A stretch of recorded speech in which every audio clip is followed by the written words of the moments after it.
Single dad soldier steps in when a school bully attacks a girl unaware. She's a general's daughter.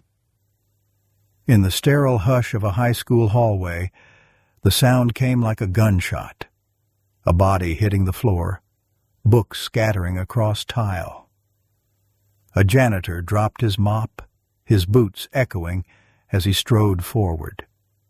He didn't know the girl's name or that her silence carried secrets powerful enough to unravel lives. He only knew she'd been shoved down and no one else moved. Follow my story to the end and comment the city you are watching from, so I can see how far this story has traveled. Daniel Cross had worked in Clear Ridge High long enough to know its rhythms, the rush of sneakers at the bell, the hush of locker doors closing, the sighs of teachers clutching thermoses of bitter coffee.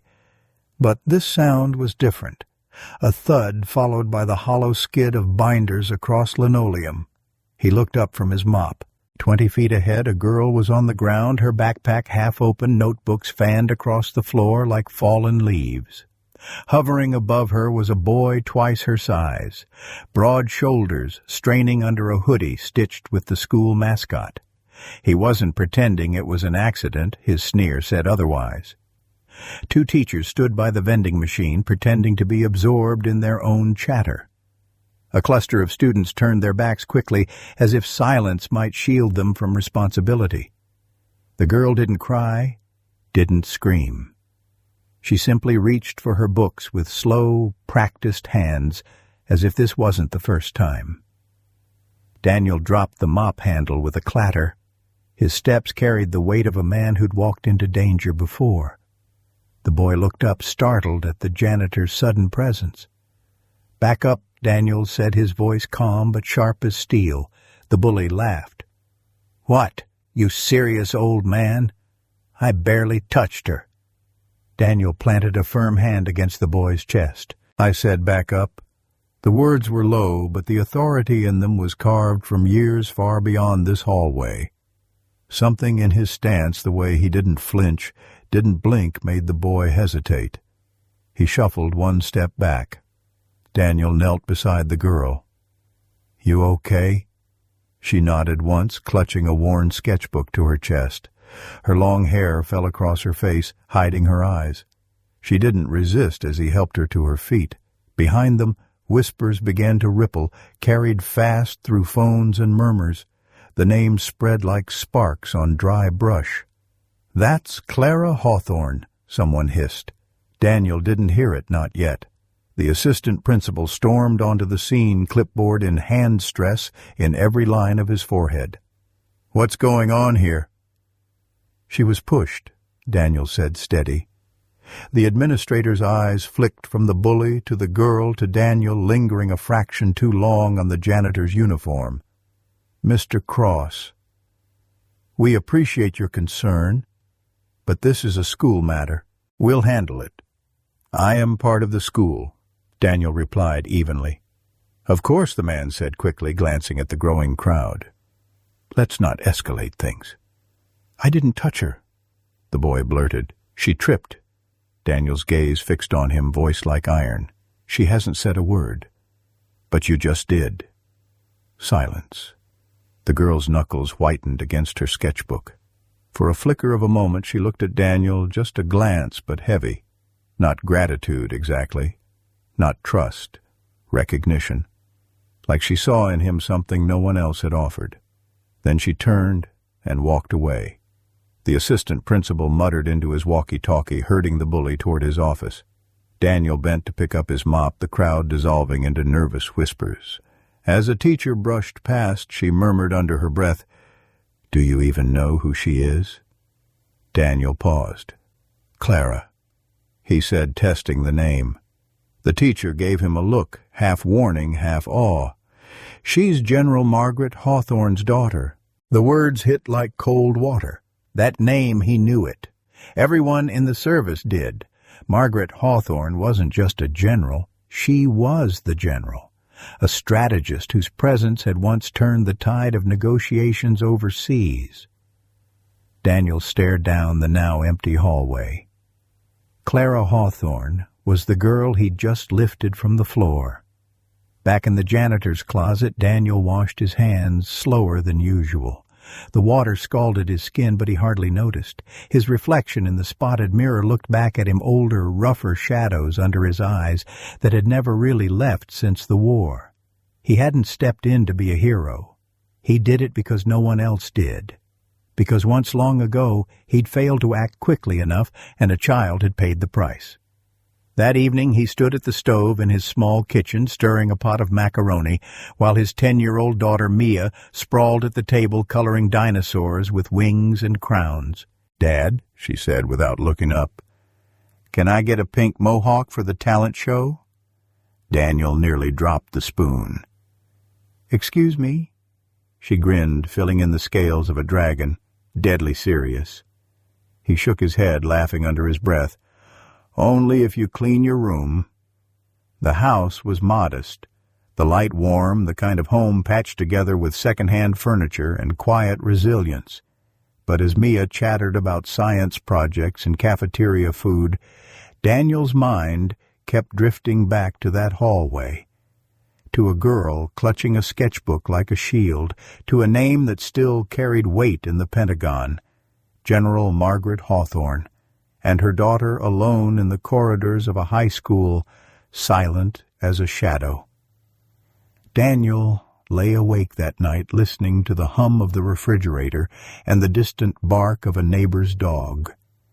He saw Clara's face every time he closed his eyes. He knew this wasn't over, not by a long shot.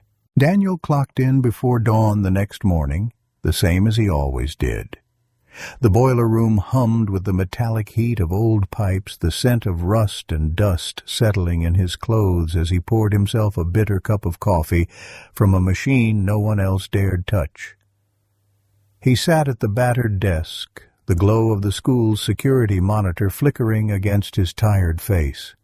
Technically, the feed was reserved for security staff, but Daniel had clearance for maintenance purposes, leaky ceilings, jammed lockers, faulty wiring. Still this morning he wasn't watching for loose tiles. He was watching for her, Clara Hawthorne. On the screen she appeared like a ghost moving through the halls, shoulders hunched, footsteps light, always keeping to the edge of walls. She never lingered, never sought conversation. When classmates passed, she slipped by without a glance. At lunch, she sat at the farthest table, sketchbook clutched to her chest like armor. Daniel leaned forward, his coffee forgotten.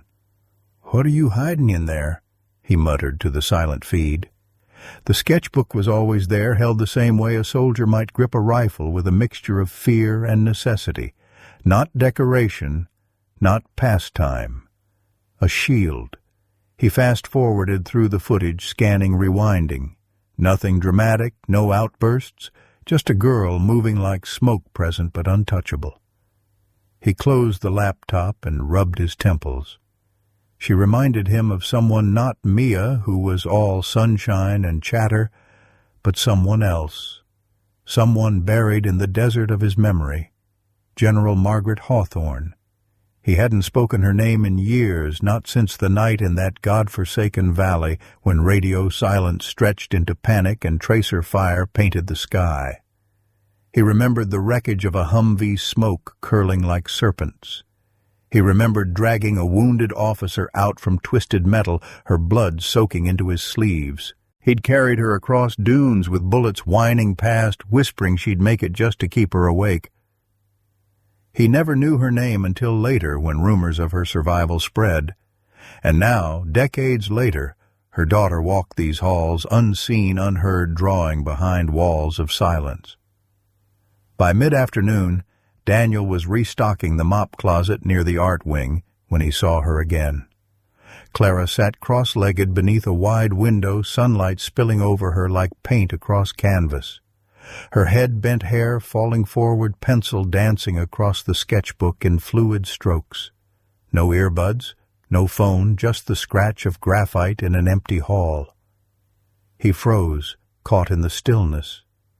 For a moment, he simply watched. There was something haunting about the way she poured herself into those pages like the world only made sense in charcoal and lines. Then she looked up. For the first time, their eyes met. It wasn't long, just a flicker of seconds, but there was no emptiness in it. She closed the sketchbook gently, hugging it to her chest, as always. Her face gave nothing away. No fear, no irritation, just a question she didn't voice. Daniel gave a small nod. She returned the smallest one in kind, and that could have been the end. But as she rose, her bag slipped from her shoulder, landing with a soft thud. A wallet tumbled out, half open. She lunged for it too quickly, but not before Daniel saw what lay inside. A photograph. Clara, younger by several years, maybe 9 or 10, stood beside a tall woman in full military dress. Rows of ribbons glinted across the uniform cap, tilted with precision. But it wasn't the medals that froze Daniel's breath. It was the eyes. He'd seen them once through a cracked visor under a night sky full of tracer rounds. Eyes that refused to close even as blood poured. Eyes of a soldier who had vowed not to die until her mission was complete. Margaret Hawthorne. The realization slammed into him like the kick of a rifle. This girl, silent and bent under invisible weight, was the daughter of the woman he had carried through hell itself. Before he could speak, Clara snatched the wallet up, shoved it deep into her backpack, her face composed into blank stone. Then softly, for the first time, she spoke. "Thank you for yesterday." Her voice was quiet but steady, not fragile, not weak, just deliberate. Daniel nodded once. "Any time." She hesitated, as if there was more to say, but instead she turned and walked away, her steps fast tight, like coiled wire. Daniel remained standing in the sunlight-spilled corridor, unsettled. That night at home, the weight pressed harder. Mia sat at the kitchen table, spreading glitter across construction paper like confetti. "Dad, do you think dragons get lonely?" she asked suddenly. Daniel stirred the pot on the stove, smiling faintly. "Probably. Even dragons need friends." "Good," she said seriously. "Then I'll draw one a friend." The warmth of their home filled the room, the clink of spoons, the chatter of a child. But Daniel couldn't quiet the echo of another girl alone with her sketchbook drawing not dragons, but her own defenses. Later, when Mia was asleep with her stuffed rabbit tucked under one arm, Daniel wandered into the garage. Dust clung to the air, smelling of motor oil and old paint. On a shelf sat a duffel bag he hadn't opened in years, khaki fabric frayed at the edges. He pulled it down, sat on the workbench, and unzipped it slowly. Inside, a pair of worn combat boots, a photograph of his unit laminated against, where a dull set of dog tags, a notebook scuffed by sand, and an envelope. Still sealed, still folded. The handwriting was deliberate clean. "To the man who saved my life." Daniel's breath caught. He hadn't been able to open it back then, not when the memories were fresh and raw. It had felt too heavy, like admitting he'd done one thing right when there were so many wrongs he carried. Now, sitting under the flickering garage light, he turned the envelope in his hands. Clara Hawthorne's face flickered in his mind, followed by the sharp gaze of her mother beneath a helmet. His chest tightened. Margaret Hawthorne had a daughter. And that daughter was walking through fire all over again, only this time the battlefield was a high school hallway, and no one else was stepping in. Daniel closed his eyes, gripping the letter. He had no idea what tomorrow would bring, but he knew one thing for certain. This wasn't over. The next morning the halls of Clear Ridge buzzed with the same noise as always, slamming lockers half-laughed, insults, the squeak of sneakers against polished tile. But to Daniel Cross every sound felt sharpened. He pushed his cart, slowly mop bucket rattling, trying to tune it out. Ahead near the art wing, sunlight spilled through tall windows and painted a golden square across the floor. Clara Hawthorne sat in the middle of it, cross-legged, her sketchbook balanced on her knees.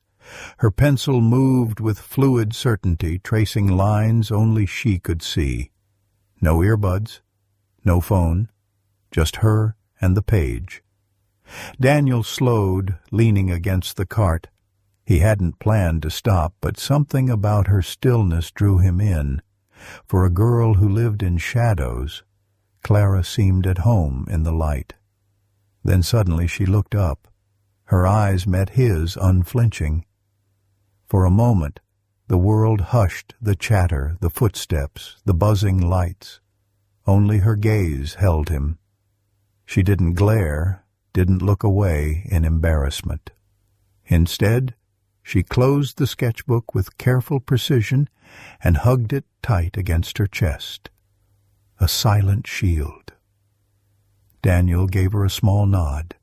She returned it barely, but enough. Then she rose to her feet.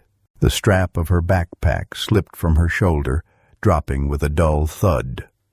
A slim wallet spilled out, flipping open just enough for Daniel to see. He froze. Inside was a photograph. A girl much younger, Clara, maybe 10, standing beside a tall woman in full army dress uniform. Rows of ribbons gleamed against her chest. Her cap tilted just so, precision in every crease. But it wasn't the medals that stopped Daniel's breath. It was her eyes. He'd seen those eyes once before through a cracked visor under the pitch-black sky of a desert battlefield tracer fire arching overhead. Eyes that refused to close even when blood ran dark and heavy. Eyes that swore she wouldn't die until the mission was done. Margaret Hawthorne. The name roared in his mind like thunder. The woman in the photo was the same officer he had pulled from the wreckage of a burning Humvee, the same soldier he had carried 2 miles through sand and smoke, the woman who had left him a letter he still hadn't opened. And now her daughter was standing before him. Before Daniel could react, Clara bent quickly, scooped up the wallet, and shoved it deep into her backpack. Her face smoothed into blank composure as if daring him to mention what he'd seen. She hesitated. Sketchbook still clutched to her chest. Then softly she spoke. "Thank you for yesterday." Her voice was quiet but clear, carrying more weight than a shout ever could. Daniel's throat tightened. "Any time." She held his gaze for a fraction longer, something unspoken hanging between them. Then she turned and walked away, her steps quick, her shoulders tense like coiled springs. Daniel stood motionless, the sunlight warming his face, but leaving his chest cold. He'd spent years trying to bury the war behind maintenance closets and cafeteria chatter. Now, all at once, the past had walked straight back into his life in the shape of a silent girl, with her mother's eyes. That night after dinner, Mia sprawled on the living room rug, crayons scattered in every direction. She hummed to herself, tongue poking out in concentration as she drew. Daniel leaned against the doorway, arms crossed. "What's that supposed to be?" he asked, nodding at the mess of shapes. "A velociraptor," Mia said, matter-of-factly. She added a crown on its head. "King of the dinosaurs." Daniel chuckled. "Seems pretty serious for a king." "Not serious," she corrected. "Strong." She looked up, eyes wide. "Like you." He swallowed, suddenly unsteady. "I don't know about that kiddo." But Mia just shrugged, returning to her drawing. To her the world was simple. Kings wore crowns, dragons had friends, and her father was strong enough to make things safe. Daniel wished he believed that as much as she did. Later, when Mia was asleep with her drawings pinned proudly to her wall, Daniel sat alone in the garage. The duffel bag sat open on the bench, the envelope still untouched. "To the man who saved my life." His hand shook as he lifted it. He thought of Clara clutching her sketchbook as if it were armor. He thought of Margaret Hawthorne, her blood soaking into his uniform, whispering she couldn't die here. And he thought of himself carrying both of them, one in the past, one in the present, whether he wanted to or not. He slid the envelope back into the bag. Not yet. The next day the walls of Clear Ridge whispered louder than usual. Clara passed through the halls unnoticed except by Daniel, who seemed to see her in every reflective surface, the way her head stayed low, the way her sketchbook never left her arms. Teachers turned their eyes elsewhere. Students smirked but kept quiet when she passed. It was the silence that gnawed at him, louder than taunts. As he wheeled his cart past the library, he caught sight of her again, sitting alone at the back table, sketching under the shadow of fluorescent light. She didn't see him, but Daniel didn't need to watch any longer. He already knew. This wasn't just a girl ignored by her peers. This was a soldier's daughter, carrying a weight she hadn't asked for. And Daniel knew that weight all too well. That evening, as the sun sank low, Daniel stood at the sink, scrubbing the last of the dishes. Outside, the street lamps blinked on, casting long shadows across the quiet neighborhood. He thought of Clara's voice, those 4 words she had given him. "Thank you for yesterday." It was the smallest of acknowledgments, but for a girl who lived in silence, it was monumental.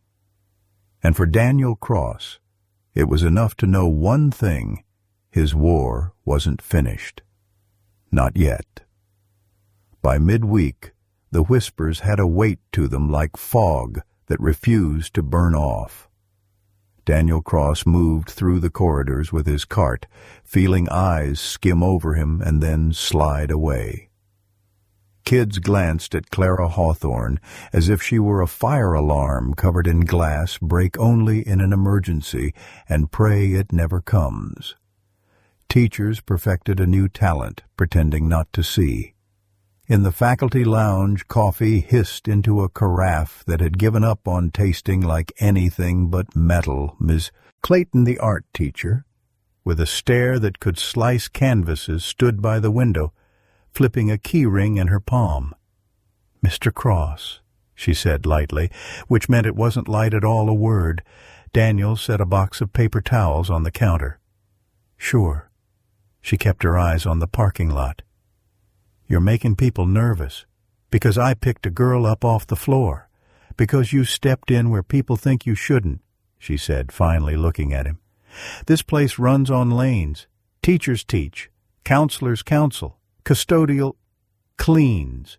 And if somebody's on the ground, then you call an administrator." Her jaw tightened. "I'm not saying it's right. I'm telling you what it is." He studied her a beat. "What it is looks a lot like cowardice." She didn't flinch. "What it is looks like paychecks and donors and parents who know the superintendent's golf handicap." She rolled the keys once more and slipped them into her pocket. "You can't save kids from a system by yourself." "I'm not trying to save the system," Daniel said. "I'm trying to keep a kid from bleeding." Something in her face softened, then reset. "Just watch your step, Mr. Cross." She picked up her mug and left him alone with the coffee and the hum of the vending machine. The hallways thrummed after last bell, a loose pack of laughter and doors slamming. Daniel pushed the cart toward the gym wing where sweat and liniment lived in the air. Voices snapped around the corner near the locker room. "She thinks she's better than everyone," a boy said, the word better stretched thin with envy. "Please," another snorted. "Quiet doesn't mean special. It means weird." A third voice, lower nervous. "Do you even know who her mom is?" silence quick and sharp, like a knife laid across a throat. "Shut up, man," the first hissed. "You want your dad fired?" A laugh too loud, too late. The sour, sweet cologne of boys trying to smell like men spilled around the corner. Daniel stepped out, and the talking died in a rush. 3 football jackets squared up, then faltered when they saw it was only the janitor. "Gentlemen," Daniel said. He didn't bother with a smile. "Oh, hey, Mr. Cross," the biggest one said, posture straightening by instinct. "Clean up your bench. And mind your words." They shifted embarrassment, turning to something harder. The nervous one shot a quick glance at Daniel, and then at the others. "Yes, sir," he mumbled. The biggest boy mouthed "sir" like it was a joke, but he picked up a towel anyway. Teenage bravado had a scent, too. Panic under the aftershave. As they slouched off, Daniel stood alone in the corridor, hands on the cart handle, eyes on the scuffed floor. The little exchange told him more than gossip ever could. People didn't just avoid Clara because of who she was. They avoided her because of who she was connected to. There were jobs balanced on her last name, reputations, maybe entire careers wired to the Hawthorne fuse box. A wall had been built around that girl, and the brick wasn't rumor, it was fear. The summons came in a folded slip, slipped under his closet door. "Please see Vice Principal Redmond at 3:10. The clock above the sink ticked like a metronome in a quiet room. Redmond's office smelled like citrus cleaner and new carpet. Diplomas lined one wall. A framed photo of the superintendent shaking hands with a state senator anchored the other. Redmond stood as Daniel entered, smile preassembled. "Daniel," he said, gesturing to a chair. "Thanks for coming by." Daniel remained standing. Redmond leaned on the desk with the ease of a man who had practiced empathy in a mirror. "I want to start by acknowledging the great work you do for this school. We value our team members."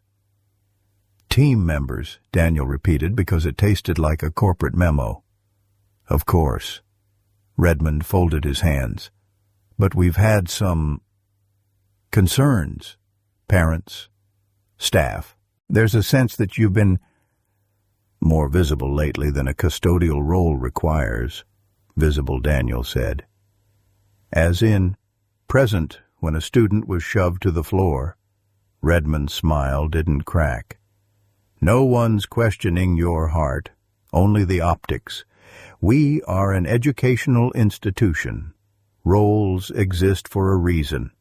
Boundaries keep everyone safe." "Boundaries didn't keep her safe," Daniel said, hearing the steel move into his voice. "Me being there did." A faint wince touched the corner of Redmond's mouth. "Look, sometimes the best way to diffuse a situation is to make a small strategic shift."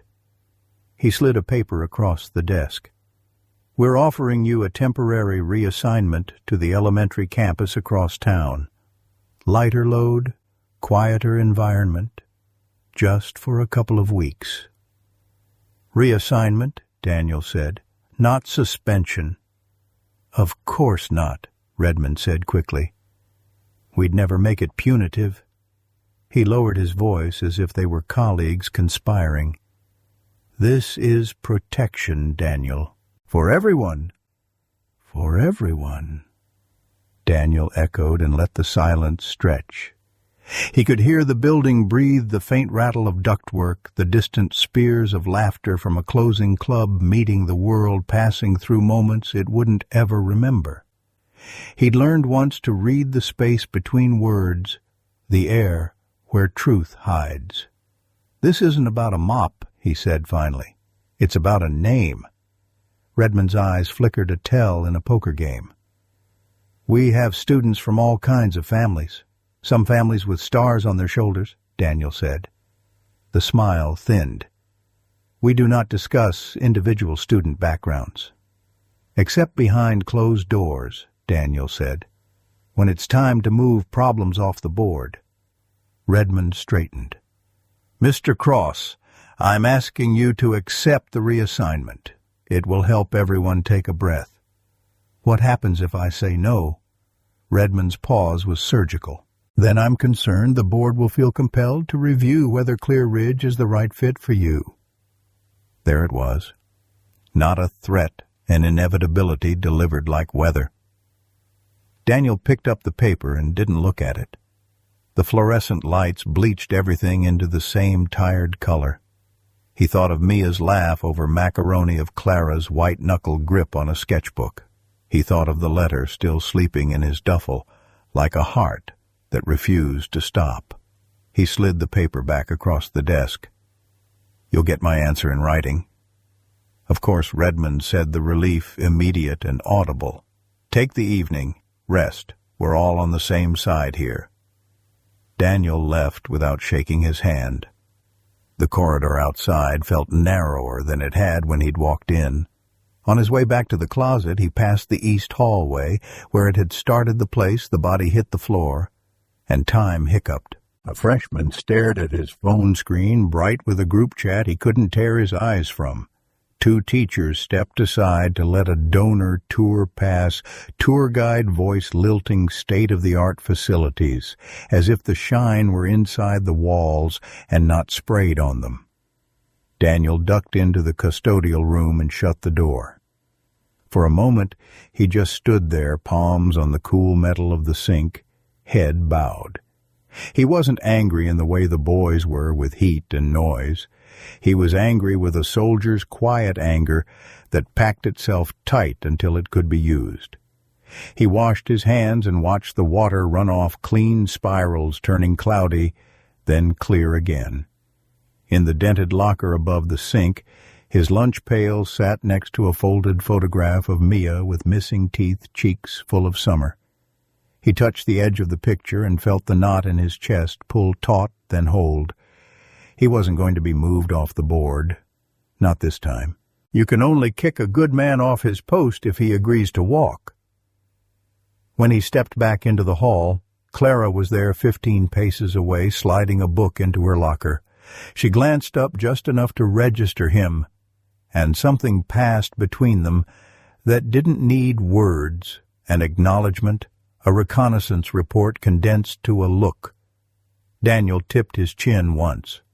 She returned it and closed the locker softly, the metal catching on a burr and then settling with a sigh.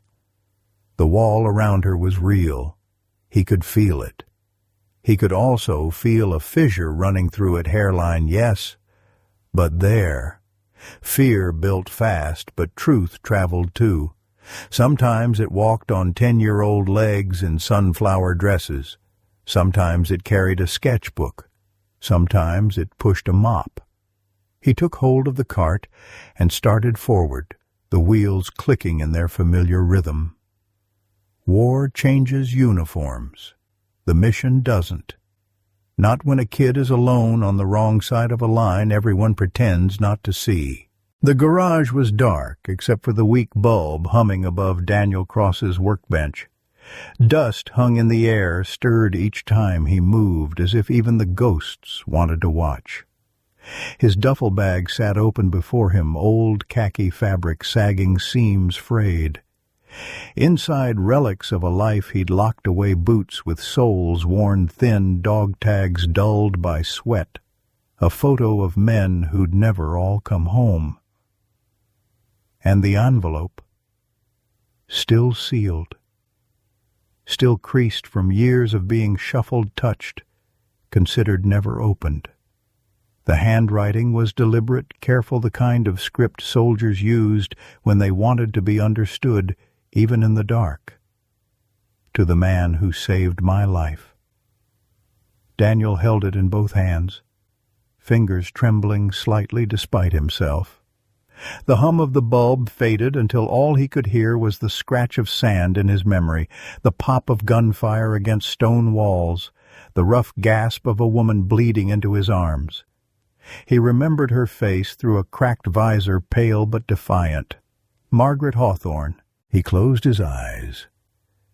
He'd carried her across dunes whispering promises he wasn't sure he believed. "You're going to make it. Stay awake. I've got you."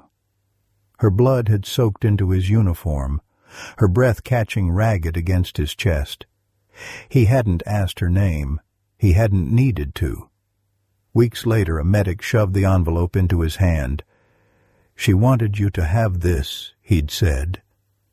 Daniel had shoved it into the duffel and left it there, too heavy to face. He'd been haunted by all the ones he couldn't save.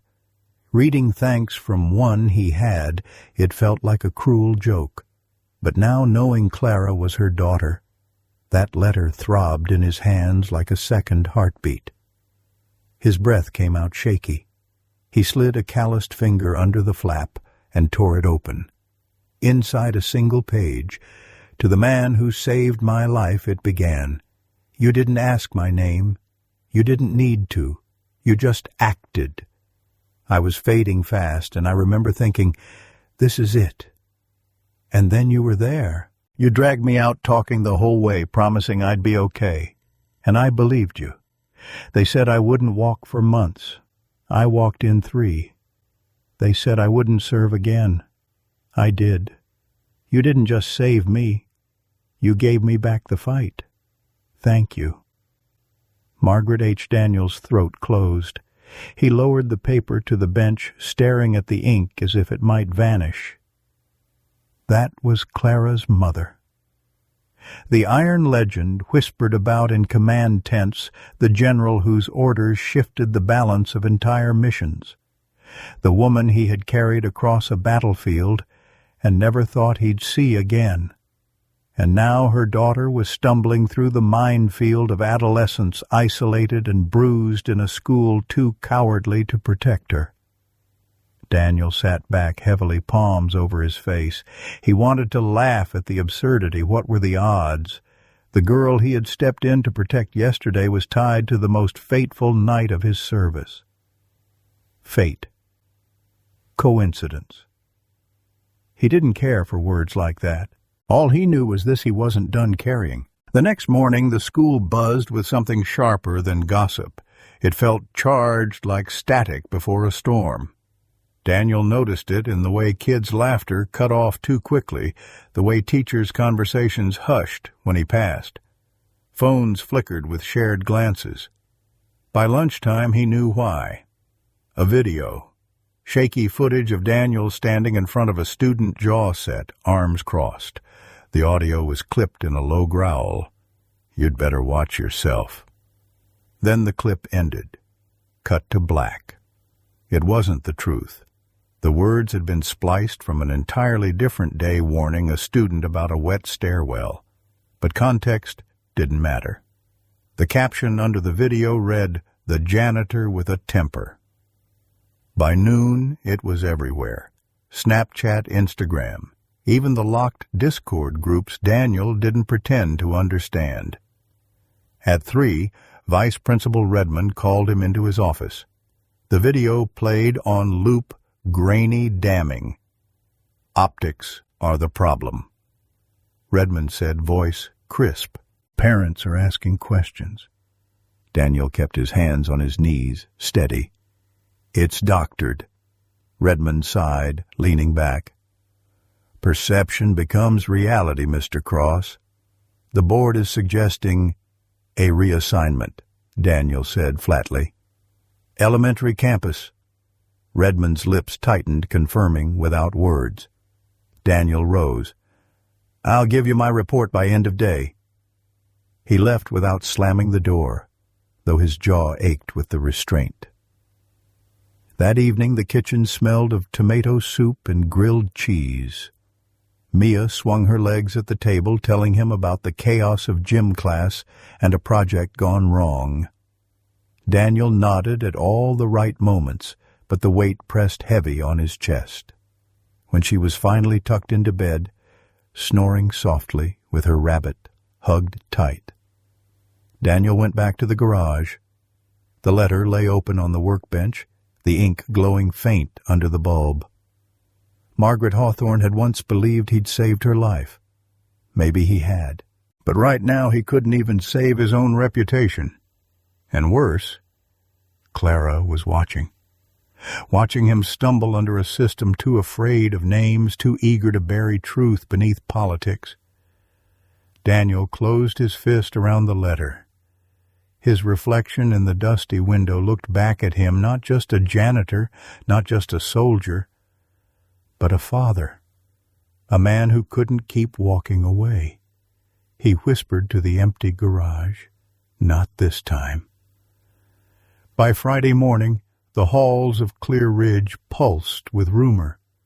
Whispers ran faster than the bells sliding into corners, swelling in cafeterias. The janitor's crazy. He threatened a kid. He's getting fired. The story grew arms and legs twisting into something feral. Daniel Cross wheeled his cart down the east hallway, feeling the stairs burn into his back. Some students smirked when he passed, others ducked their eyes. The few who knew the truth kept their mouths shut. Silence, it seemed, was the currency here. The summons came quickly. "Mr. Redmond's office again." The vice principal didn't offer a chair this time.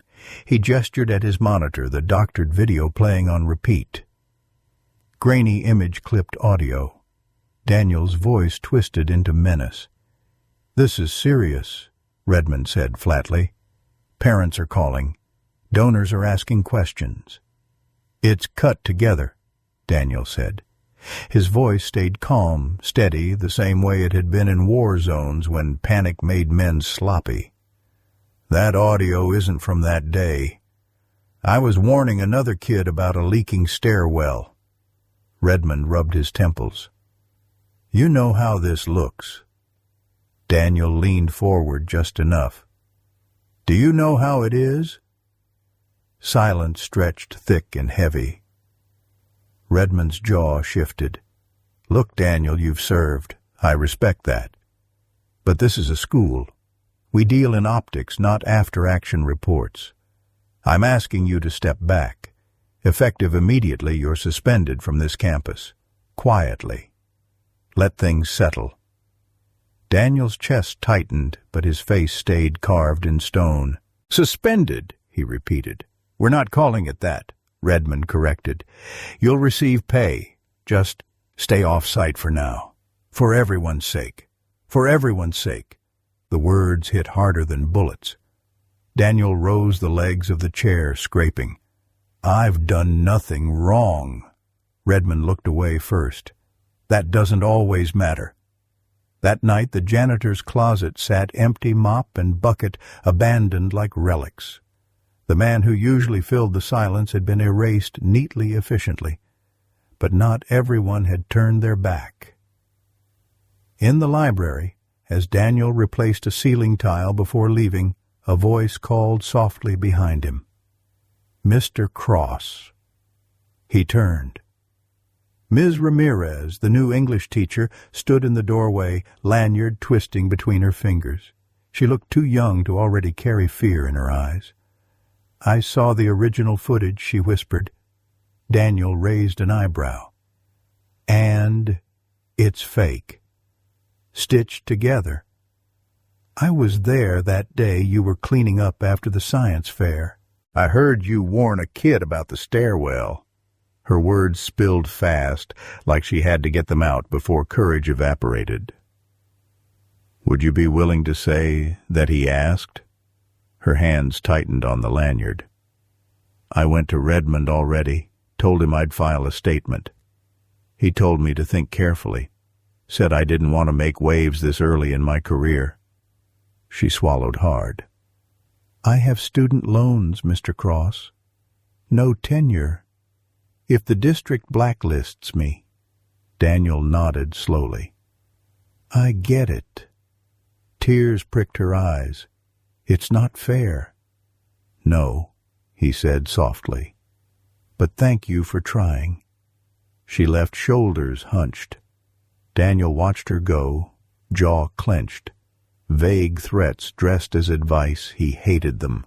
They smelled too much like the bureaucrats he'd once seen sabotage missions from safe offices. That evening the school grounds felt hollow.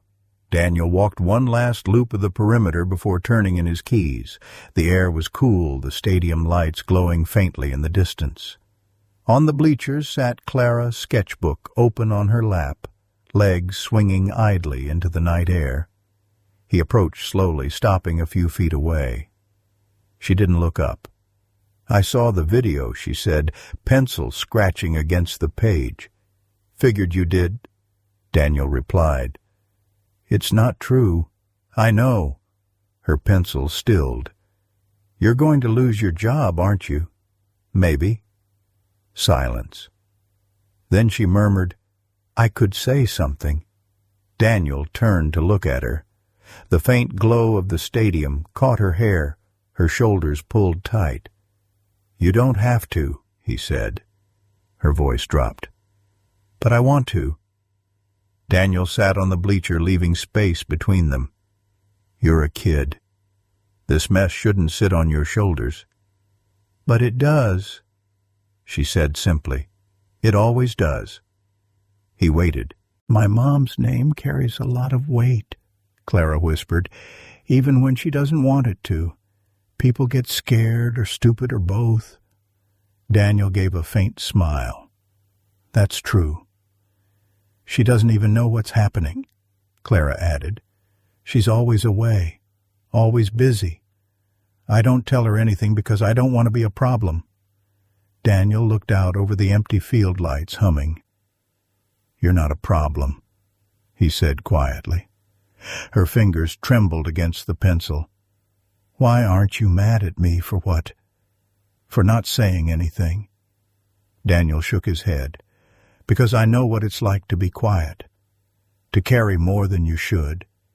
She closed the sketchbook and hugged it against her chest. "I hate that they did this to you," she whispered.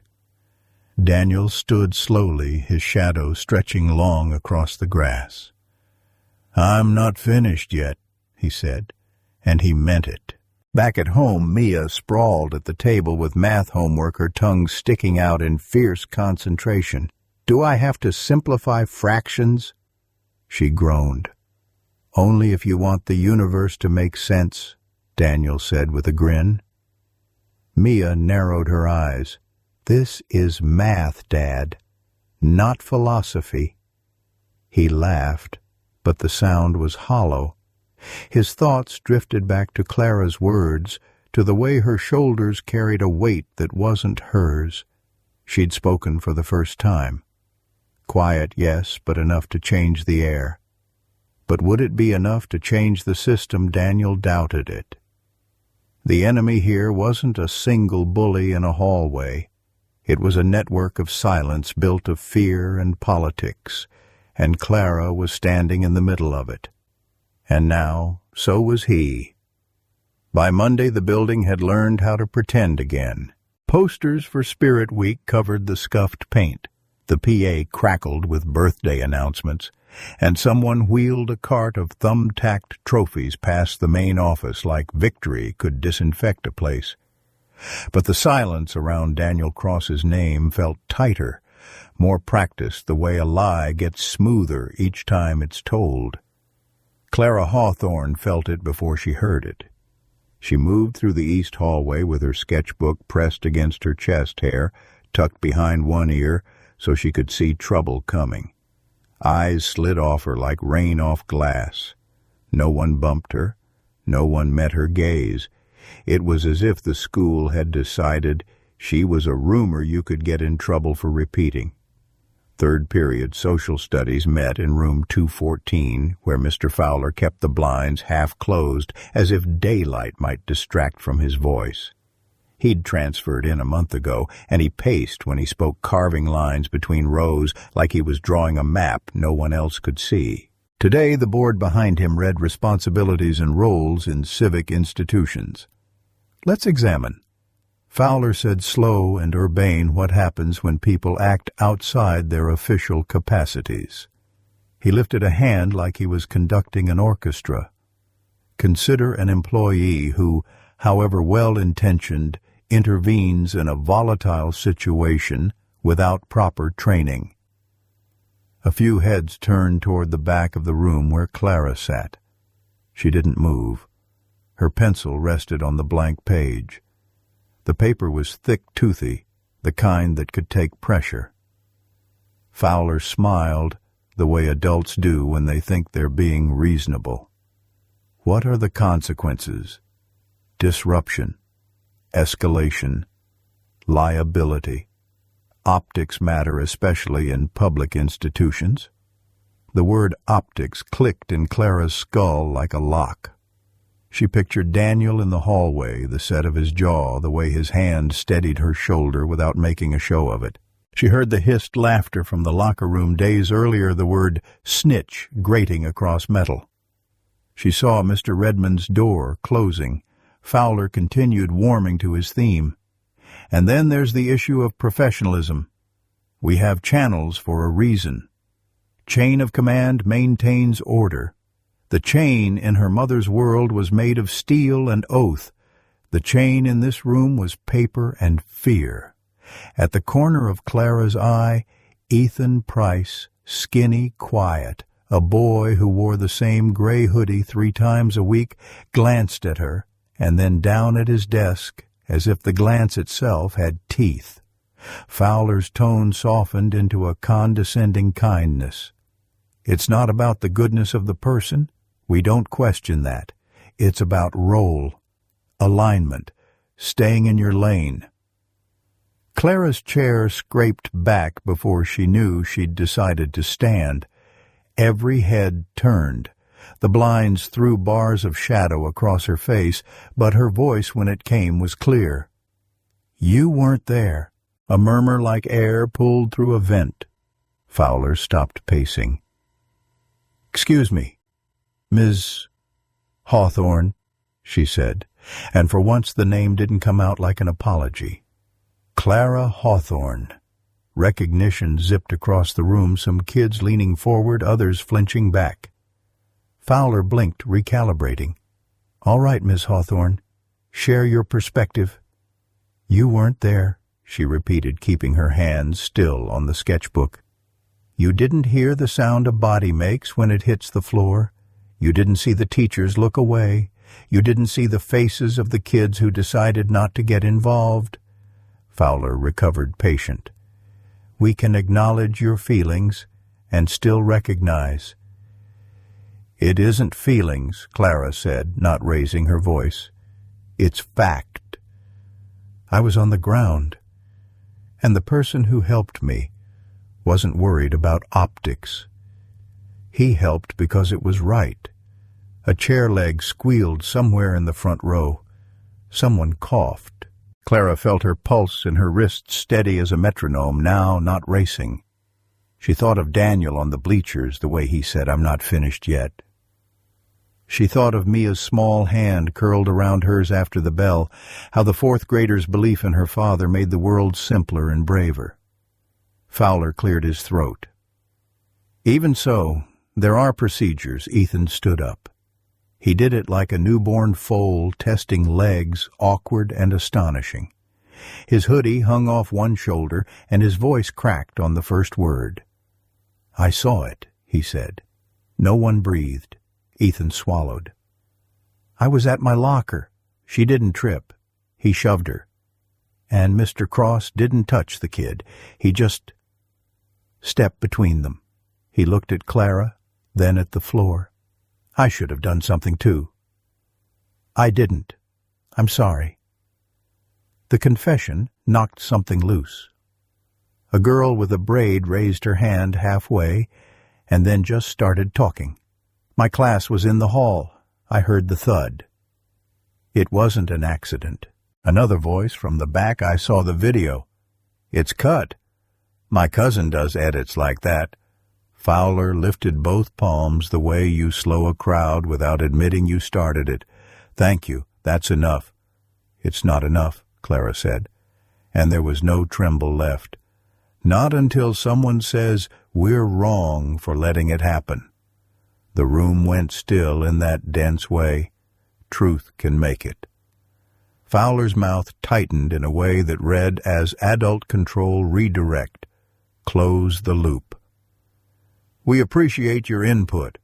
Let's return to today's lesson. But the lesson had already happened. It sat in the space between students who had been invisible 5 minutes earlier, and a girl who had discovered her voice felt less like breaking and more like building. When the bell rang, the room burst into its usual scramble zippers laughter, the thunder of teenagers trying to outrun the clock. Clara stayed a beat longer, slid her pencil behind her ear, and shut the sketchbook with the care of a ritual. Hawthorne Fowler called gently as she reached the door. A moment, she turned. He searched her face for something deference, maybe, or anger he could catalogue and file. Finding neither, he settled for neutrality. Be mindful, he said. Words have consequences. So does silence, she replied and stepped into the hall. Word travels in schools the way smoke does in wind. By lunch, the story had changed shape. Clara spoke. She shut him down. Ethan backed her up. Screenshots of a scribbled transcript pinged through group chats. Someone tried to post it to a school forum. It was deleted within an hour, but by then the image had sprinted farther than anyone could catch it.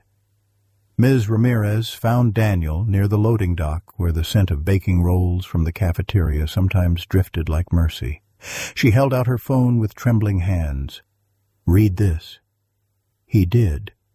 The text was a jumble, fragmented sentences, the grammar of urgency. You weren't there? He helped because it was right. Silence has consequences. He could hear Clara's voice in the negative space. She talked. Ms. Ramirez whispered. I've never heard her talk. Daniel stared at the concrete at his feet until it came into focus again. He handed the phone back. Thank you. You're suspended, she said, as if saying the word might finish doing the harm. I'm sorry. I know. He glanced at the clusters of students cutting across the courtyard like flocks, loud and careless, and suddenly maybe a little less blind. Sometimes you move the line by standing on it. That afternoon his key card wouldn't buzz him into the East Wing. The red light flickered and stayed red. He stood there a heartbeat longer than necessary and then turned away. Whatever they called it, he understood what it meant, absence as policy. On the way to the parking lot, he passed the stadium. Clara sat at the top row of the bleachers, knees up, sketchbook open wind, pulling a strand of hair across her cheek. He climbed halfway, stopped where she could choose whether to meet him. She heard you, he said. Clara's pencil kept moving, but her mouth bent into a line that wasn't quite a smile. Who? Everybody, Daniel said. But more important, your mother will. Clara's hand stilled. She glanced sideways. She doesn't come to things like this. She comes to battlefields, he said. Sometimes the battlefield is a room with bad lighting and people who don't want to look you in the eye. You think there'll be a room, she asked. There's always a room, he said. The question is, who walks into it? The wind rifled the pages, flipping back through charcoal trees and lonely benches until it reached a blank sheet. Clara pressed her palm to it, holding it open. I'm tired of being quiet, she said. I know, he said. You don't have to be. She angled the sketchbook so he could see what grew beneath her pencil.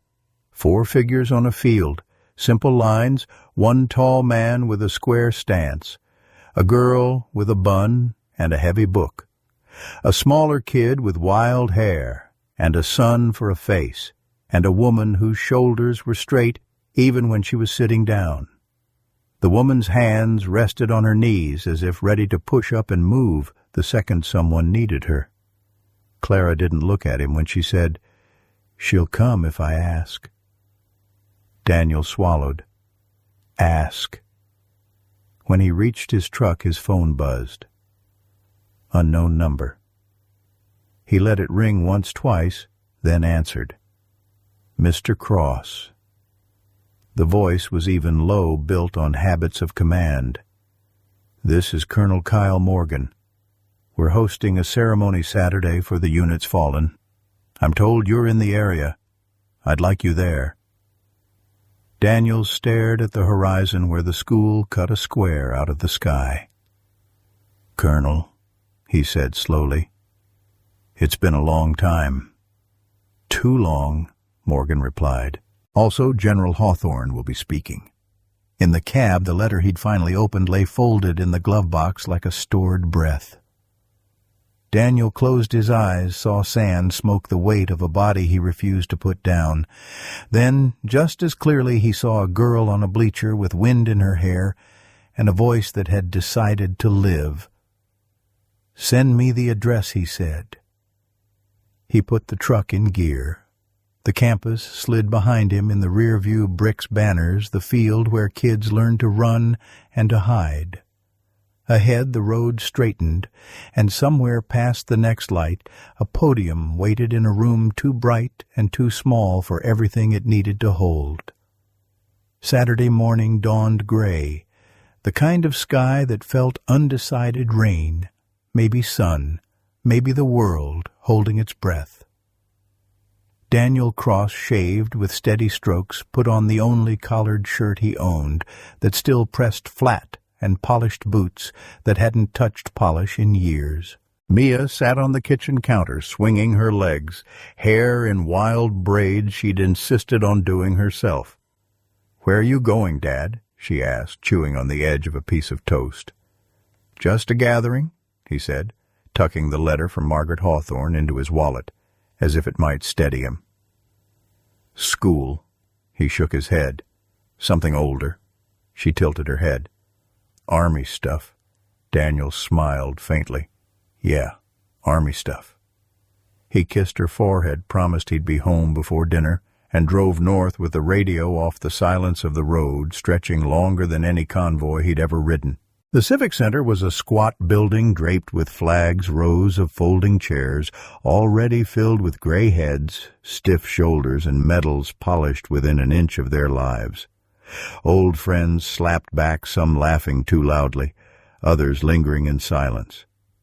Daniel kept to the back row, hands folded, eyes on the stage. Colonel Kyle Morgan spotted him anyway. The man had thickened with age, but carried the same granite steadiness. He walked straight up the aisle, clasped Daniel's hand in both of his.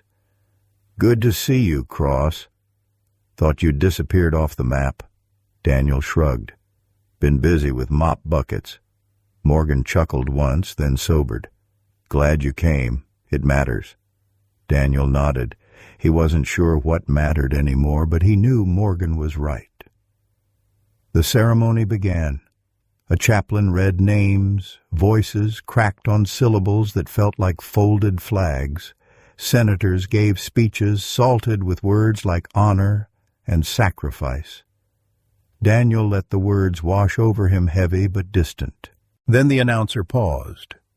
"And now a few words from General Margaret Hawthorne." Daniel's chest clenched.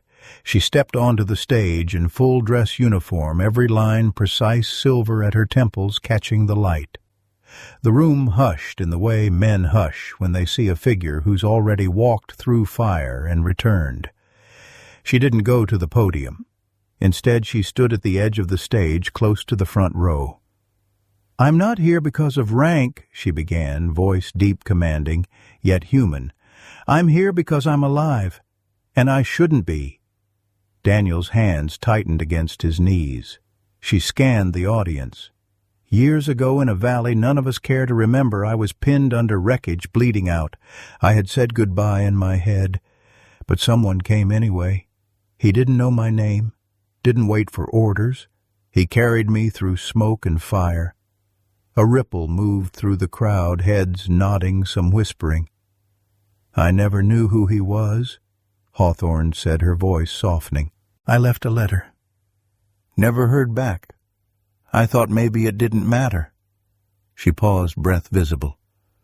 "Until last week, when my daughter told me someone had stepped in to help her when no one else would. And I knew. Her eyes swept the room and locked on him. Daniel's pulse hammered. He stood before he realized he'd moved. Margaret's lips curved, half smile, half recognition. "It's you."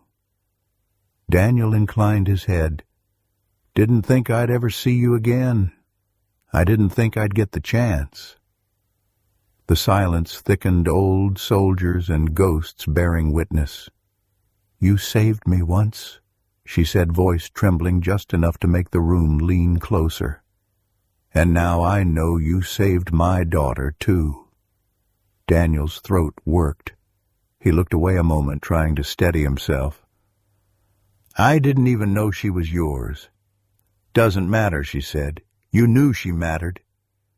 The room broke into murmurs, but Daniel barely heard them. For a long moment they just stood like that.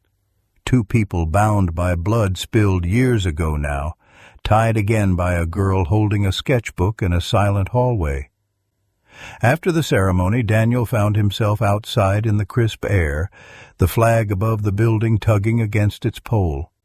Margaret joined him, her cap tucked under her arm, now posture less rigid. "You never reached out," she said quietly. "I didn't think I had anything left to offer," Daniel admitted. "Came back a shadow." "Funny," she said, glancing at him. "That shadow carried me when I couldn't walk." He gave a dry laugh. "Turns out I'm not done carrying." Her eyes dimmed. "How's she doing?" Daniel didn't ask who. "Brave," he said simply. "Braver than most adults I've met. But she's been fighting alone too long." Margaret's gaze faltered, the weight of motherhood pressing heavier than any bars of rank. "I thought I was protecting her by keeping her quiet." Turns out silence was just another battlefield. Daniel nodded. "It always is." She faced him fully. "Let me make this right. You don't owe me. I'm not talking about you," she said. "I'm talking about Clara." Daniel smiled faintly. "Then you already know what to do." That night, Daniel drove home with the window cracked. The folded letter sat on the seat beside him. Warren finally answered. For the first time in years, the road ahead didn't feel so heavy. But when he pulled into his driveway, headlights caught a scrawl across the side of his mailbox. Black spray paint dripping raw. "Snitch lover." Daniel killed the engine. The night pressed close, crickets chirping as if nothing had changed. He stared at the word until the letters blurred. Then he reached into the cab, pulled out a rag, and began scrubbing. Some battles never ended. They just changed weapons. Sunday broke, sharp and clear sunlight bouncing off the dew-slick grass outside Daniel's modest house. He was halfway through fixing a loose hinge on the front porch when the sound of tires crunching gravel made him pause. A black SUV rolled up slow-tinted windows, hiding whoever sat inside. For a split second, the old instincts surged, muscles tensed, heartbeat quickened. Combat zones had taught him one truth: vehicles like that rarely came bearing good news. The door opened. Out stepped Margaret Hawthorne. No uniform this time, just a navy jacket and jeans. The general, stripped of ceremony, looked almost human, though the weight of command never fully left her shoulders. "Morning Cross," she said. Daniel set down the screwdriver. "You've got the wrong address if you're looking for salutes." A corner of her mouth twitched. "Not today. Mind if I come in?" Daniel hesitated, then nodded toward the porch swing. "Out here's fine. My kid's inside doing homework. She doesn't need more surprises." Margaret sat hands folded, gaze steady. "I've made mistakes," she said. "On battlefields. At home. But I don't intend to make another by ignoring what's happening to my daughter and to you." Daniel leaned against the railing, arms crossed. "It's not me you should worry about. I've been chewed up by worse." "But she hasn't." Margaret countered. "Clara's tougher than she looks, but no child should have to walk into a war zone disguised as a school hallway." The words landed hard. Daniel had seen the bruises Clara tried to hide under sleeves the way she walked faster past certain lockers. He said nothing. Margaret studied him. "She trusts you." "Kids see through things," Daniel admitted. "They know who's bluffing." "Then let's stop bluffing," Margaret said. "I'm done letting administrators sweep this under a rug. I'm done letting men like Redmond trade justice for convenience." Daniel arched a brow. "And what exactly are you planning to do, flash your stars until they blink?" Margaret's eyes narrowed. "You think I built a career on ceremony? I built it on holding people accountable. That doesn't stop because the battlefield changed zip codes."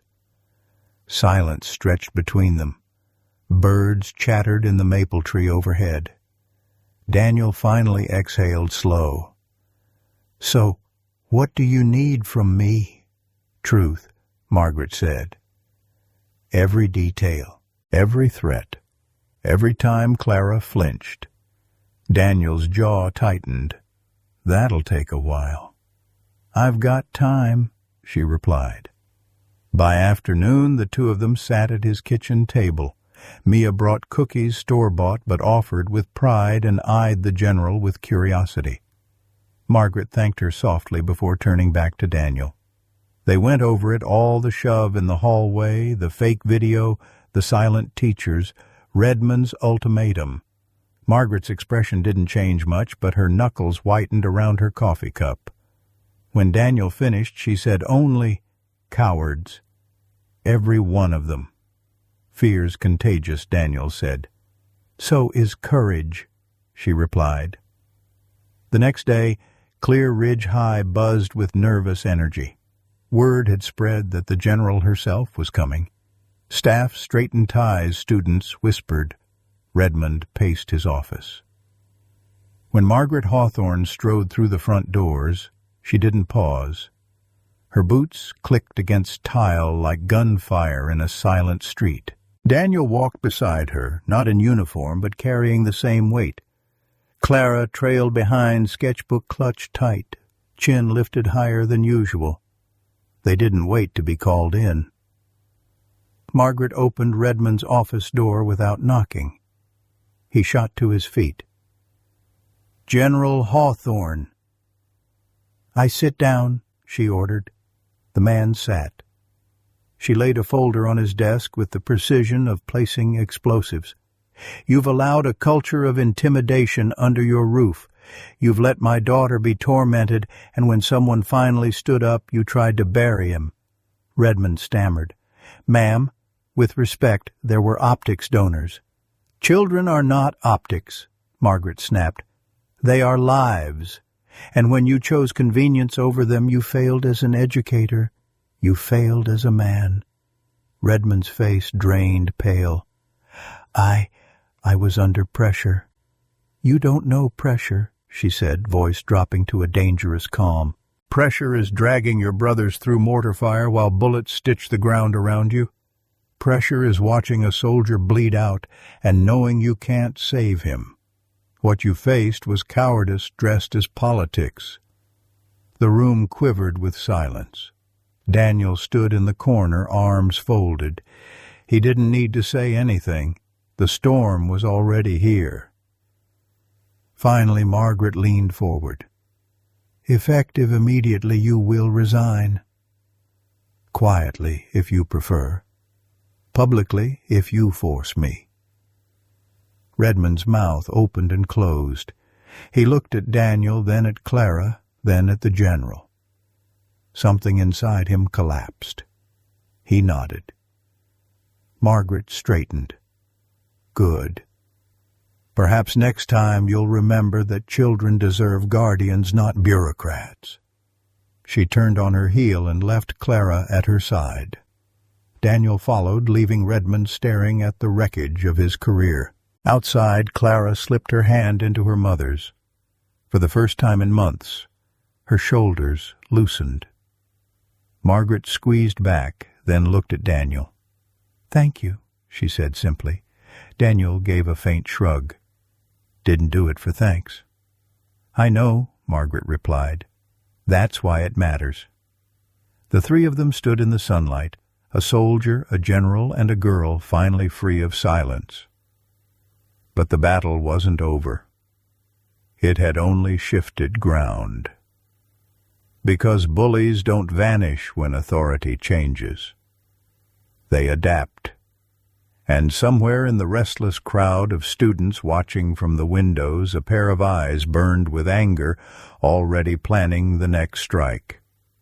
They didn't celebrate in the parking lot. No one threw caps or clapped him on the back. After Redmond's resignation, after the doors closed and the building swallowed its own noise, the three of them, Daniel, Margaret, and Clara, stood a moment in the thin noon light, as if waiting to see whether the ground would tilt. It didn't. Cars hissed past on wet asphalt. A bell rang somewhere inside, and students poured into hallways that pretended nothing had happened. By late afternoon, the sky had settled into a soft, steady rain. The coffee shop on Cedar was mostly empty, a tin roof, ticking under the downpour, steam fogging the front windows. Daniel took a table near the glass, the kind where you could watch traffic blur into streaks. He held his paper cup the way a man holds a compass he's used too long to mistrust. When the bell over the door chimed, Margaret Hawthorne stepped in without a uniform to brace her. Jeans, a slate sweater, hair pulled back. She looked younger like that, and also more tired. She spotted him and crossed the floor with the efficient grace of someone who'd done too much marching to waste steps. "You pick good meeting places," she said, setting her phone face down, as if permission for the world to wait. "Rain helps," Daniel said. "Makes everything honest." A crooked smile, or at least quiet. They didn't rush. He asked if she wanted sugar. She said yes, then changed her mind and drank it black. He watched her wince, then pretend not to. The tiny theater of it made them both relax. "Clara?" he asked. At Ms. Clayton's room, she said, "Ramirez is with her too. Two of the brave ones, apparently. Clayton warned me off," he said. "She warned me off too," Margaret replied. 5 years ago, different school, same look.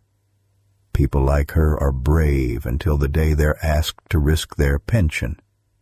They let that sit. Water beaded on the window and ran down in crooked lanes. "I should have known sooner," Margaret said, finally, voice lower. All the signs were there. The silence, the drawings, the way she'd tuck herself into the corners of rooms like furniture. She traced a circle on the lid with one finger. "I thought if I kept her invisible, the world would pass by without taking aim." And it did, Daniel said, until it didn't. Margaret nodded once. "I moved us every year, kept her off teams, off stages, off anything where a camera might hold on her face. Command teaches you to plan for worst cases. Motherhood turned every Tuesday into one." Daniel's eyes stayed on the rain. "We both built walls we thought were shields." She studied him. "What did yours keep out?" He let the question roll around before answering. "A boy," he said quietly. 11. We were moving a village under pressure. I called an all-clear too fast. He stepped forward when I shouldn't have let anyone move. He cleared his throat, the sound small in the big room. Every time I picked up a spoon to make Mia breakfast that first year back, it felt like I was picking up that moment again. Margaret didn't say it wasn't his fault. She didn't offer a slogan about war. She leaned in a fraction. "You carried me," she said, simple as a first fact. "You carried my daughter, different battlefield, same weight. And today you stood in a room and didn't flinch. That doesn't erase anything, Daniel. It does mean you aren't the man your guilt says you are." He gave a short laugh that wasn't quite a laugh. "You give good speeches." "I gave them for years," she said, to rooms that stopped listening the second the cameras turned off. She slid a folded document across the table. heavy paper embossed seal at the top. The Army crest glinted like something dug up and polished. This one isn't a speech. He didn't touch it immediately. What am I looking at?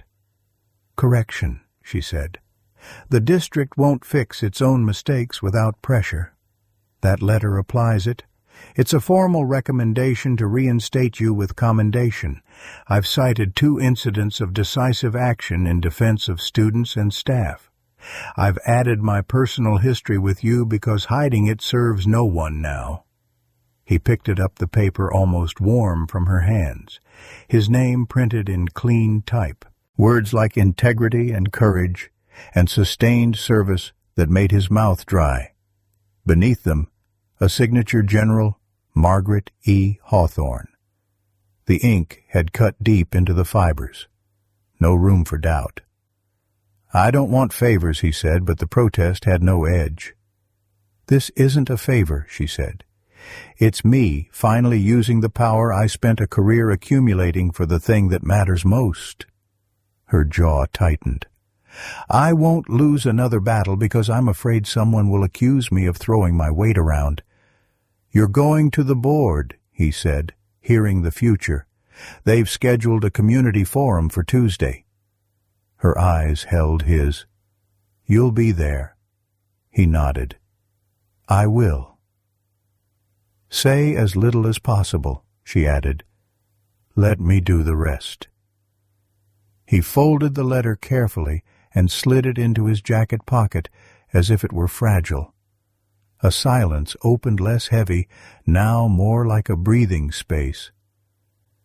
I need to tell you something else, Margaret said, fingers tightening around the cup lid. The ceremony yesterday. Morgan didn't find you by accident. Daniel looked up. I called him, she said.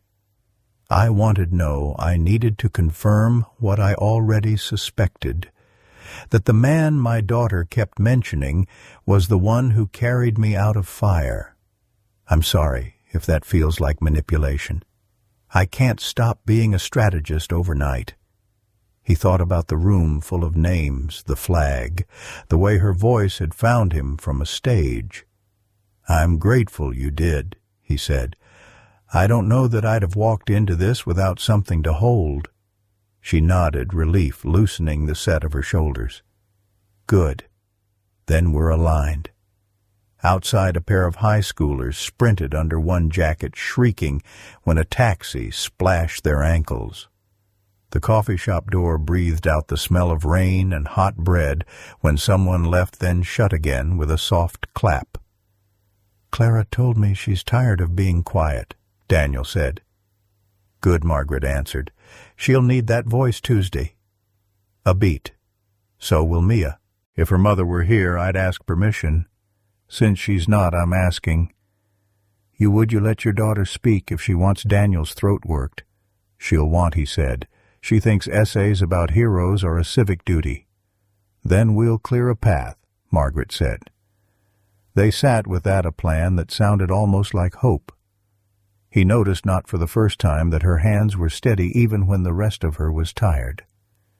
She noticed not for the first time that his eyes scanned exits out of habit and then returned to her face, present on purpose. Do you write? She asked suddenly. The question surprised him. Sometimes. Late. Letters I don't send. To who? Depends on the night, he said. Men who didn't come home. Mia, 20 years from now. A job application I never mail. He smiled, embarrassed. You. Me. I wrote you back once, he admitted. In my head. The words sounded better there than they would have on paper. She reached into her purse and pulled out a thin blue folder. Inside, a single sheet of stationery blank. She slid it toward him with a pen. Write one I can read. He stared at the page. The rain adjusted its tempo on the roof. Somewhere behind the counter a milk frother hissed like a small storm. You don't have to fill it, she said. Sometimes one sentence is the truth. He bent and wrote, I didn't open your letter because I didn't think I deserved anything good. Today, I am trying to." He capped the pen, surprised at the sudden sting behind his eyes. Margaret didn't rush to read it. She folded the page and tucked it into the blue folder like something you deliver in stages. "Thank you," she said simply. He exhaled. "You sure you want to drag the Pentagon into a school board squabble?" "I'm not dragging anyone," she said, rising. "I'm showing up. Tuesday, 6 o'clock. She slipped into her jacket and paused. "Don't rehearse. Just tell the truth. It's the only thing that survives microphones."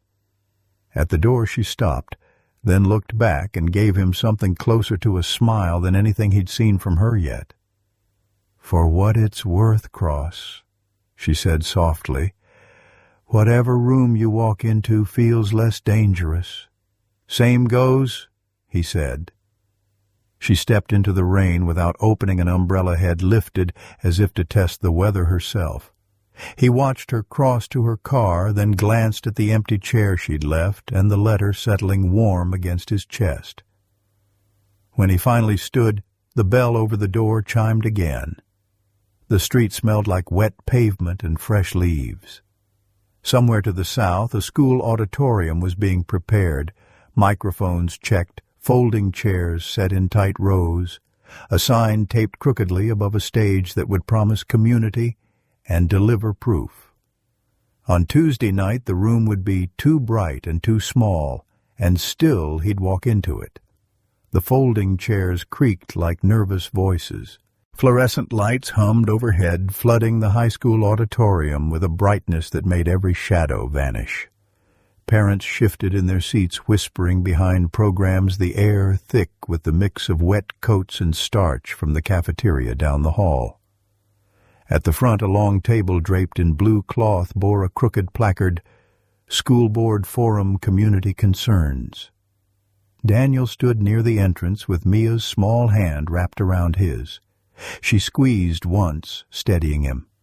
For all the days he had taught her how to be brave, reading speeches in the living room, keeping her chin level when classmates laughed at her thrift store shoes tonight, she was the one teaching him. "You don't have to say much," she whispered. "Ms. Ramirez said truth works better when it's shorter." He smiled down at her. "Since when are you taking advice from your teachers? Since one of them finally got brave?" Mia answered matter-of-fact. Clara sat 2 rows ahead, sketchbook shut for once, back straight, as if the chair itself had called her to attention. She wore no armor, but her silence, and tonight she had promised to break it. Daniel felt the knot in his chest tighten. He'd fought in valleys under mortar fire. He'd stood before commanding officers who could end his career with one sentence. But this crowd of parents and board members with their ballpoint pens felt like the most dangerous battlefield of all. The gavel rapped. "This forum is now in session," announced Chairwoman Dobbins, a woman whose hair sprayed high as her voice. "Our first order of business review of staff conduct concerning Mr. Daniel Cross, employed in custodial services." Murmurs swelled. Some faces held sympathy, others suspicion. Daniel caught snippets. "That's the guy from the video. He scared the boys. My son says he stepped in like a drill sergeant." He sat when called the blue-clothed table, stretching wide between him and the 5 board members, his palms pressed flat to the wood as if anchoring himself to something real. Chairwoman Dobbins adjusted her glasses. "Mr. Cross, the allegations are serious. Intimidating behavior toward students, overstepping duties, causing unnecessary disruption. You may speak." His throat tightened, words clinging like sandbags. He remembered Margaret's advice, say as little as possible. Tell the truth. He leaned toward the mic, voice steady, though his pulse thudded in his ears. "A girl was on the floor," he said. "A boy had shoved her. I asked him to stop. That's all." Some parents clapped politely, others frowned. A man in a business suit muttered, "Ex-military types can't adjust." Before the board could respond, a small voice piped from the audience, "That girl was me." All heads turned. Clara rose, her hands trembling, but her eyes fierce. For a moment she looked every bit her mother's daughter. Shoulders squared, silence burning into sound. "My name is Clara Hawthorne," she said loud enough for the cheap microphones to catch. Gasps rippled. The surname carried weight. A few parents stiffened, recognizing it instantly. "I didn't ask Mr. Cross to help me," she continued, "but he did. Because nobody else would. Not teachers, not classmates, no one. Everyone watched me get hurt, and they looked away. He didn't. He's the reason I'm standing here instead of hiding in the library again." Her voice broke, but she steadied it, biting down like a soldier on a strap. "If you punish him, you punish me too. And you tell every kid here that silence is the right choice." The room shuddered with divided applause, some parents clapping, some staring stony-faced. Dobbins tapped her gavel sharply. "Order! We will have order!" Daniel sat frozen. He hadn't expected Clara to speak like that, to shatter years of quiet in one burst. He wanted to rise to thank her, but before he could, another chair scraped loudly. Mia climbed onto her seat, then stepped down the row to the aisle. Her curls bounced her dress too big for her thin frame, but her voice carried. "My name's Mia Cross. He's my dad. He reads me stories every night, and he makes pancakes even when he's tired. If he's scary, then I guess bedtime stories are scary. If he's dangerous, then I guess pancakes are dangerous." Laughter broke through the tension, a wave of release. "And if you fire him," Mia added, "then you'll have to tell me why it's wrong for dads to protect kids who aren't their own." The board shifted uneasily. Parents whispered louder. Daniel felt tears rise, uninvited pride swelling like it hadn't in years. Then the back doors opened. The click of heels echoed down the aisle, crisp and deliberate. Conversation died. General Margaret Hawthorne entered in full-dress uniform, ribbons, glinting cap tucked under one arm. She didn't hurry. She didn't need to. The room rearranged itself around her. She walked straight to the front, heels striking the linoleum like punctuation. Without waiting for permission, she took the microphone from the table. "My daughter has spoken," she began, voice like steel wrapped in velvet. "Now it's my turn." No one interrupted. "Mr. Cross is not a janitor who forgot his place," she said. "He is a soldier who carried me through gunfire in Kandahar. I would not be standing here if not for him. I owe him my life, and yesterday he gave me something greater. He protected my child when others hesitated." The board stared, mouths parted. Margaret leaned in her gaze, sweeping the crowd. "If you call that intimidation, then I suggest you redefine courage. If you call it disruption, then perhaps you need more disruption in your halls." The applause this time thundered, shaking the room. Parents stood. Even those who had whispered doubt now clapped to shield themselves from her stare. Clara's cheeks were wet, but she was smiling through it. Mia clapped so hard, her palms reddened. Daniel sat unable to move, every scar of his past suddenly lighter beneath the roar. Chairwoman Dobbins cleared her throat, her gavel powerless against the tide. "The board will take this under advisement." "No," Margaret said sharply, cutting her off. "You will reinstate him. Tonight, with commendation." Dobbins faltered, looked at her colleagues, then finally nodded, voice thin. "The motion passes. Mr. Cross is reinstated." The crowd erupted again. Margaret set the mic down like a gavel of her own, then turned to Daniel. Their eyes locked. No words were needed. For the first time in years, Daniel Cross felt like he belonged in the light. The night air outside the auditorium felt cool against flushed cheeks. Parents spilled into the parking lot, still buzzing, some swapping praise, others muttering about politics, but the tide had already turned. The truth was out, and it carried more weight than any whisper campaign ever could. Daniel stood at the steps, his daughter's hand in one of his Clara's small frame, leaning against his other side. Margaret walked beside them, uniform still sharp under the glow of the sodium lights. For a moment, they looked like a family, strange, mismatched, but bound by something fiercer than appearances. Mia tilted her head back toward the sky. "Dad," she whispered, "you're a hero again." Daniel squeezed her hand, voice low. "No, kiddo. Just a dad who couldn't keep quiet." Margaret looked at him. "You should let her believe both." He almost laughed. "Coming from you, that's rich." Her smile was faint, almost reluctant, but it softened the hard lines that command had etched into her face. "I spent years thinking strength was about rank medals command. Tonight I watched two children show me it's something simpler, standing up when it matters, that's all." Clara leaned into her mother, her voice small. "Does this mean it's over?" Margaret crouched, pressing a kiss to her daughter's temple. "It means the worst of it is, but people will still talk, and some will still sneer. Let them. We don't hide anymore."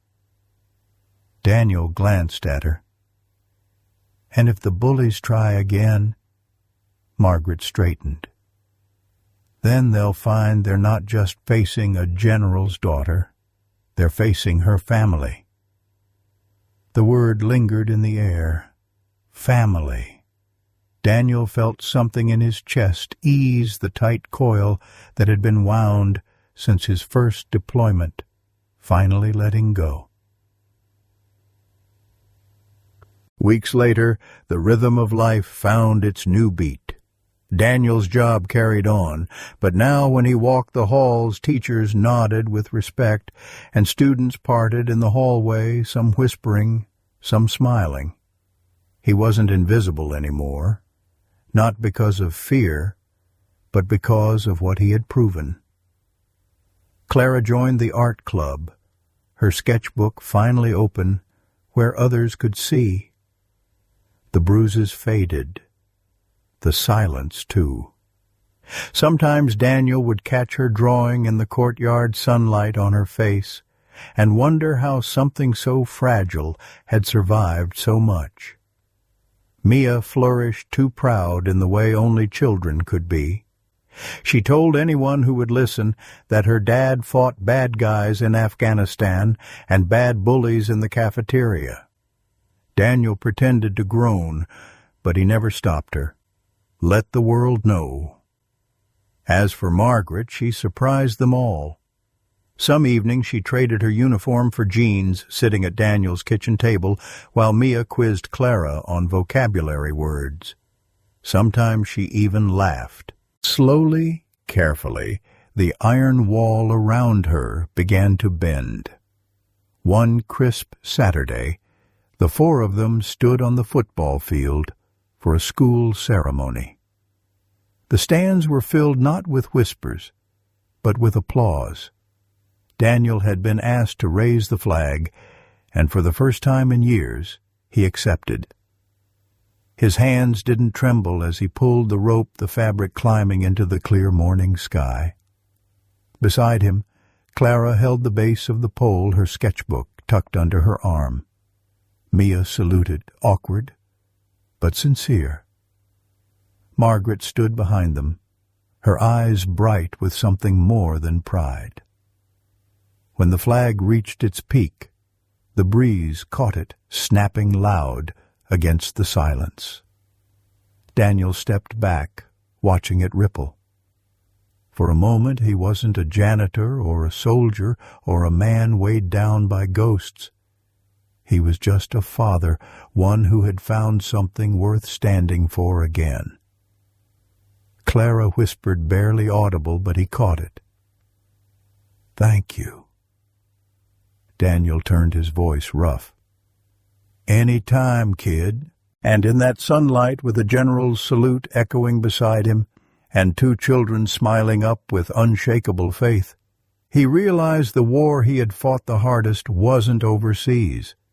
It was here, in classrooms, in homes, in the quiet corners, where injustice liked to hide. And for once he had won, because heroes don't always wear medals.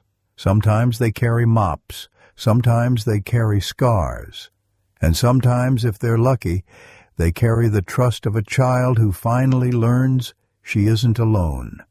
Your thoughts will help us create meaningful stories. And if you want to hear more powerful healing stories like this, don't forget to subscribe to the channel, click the bell icon so you don't miss any new episodes.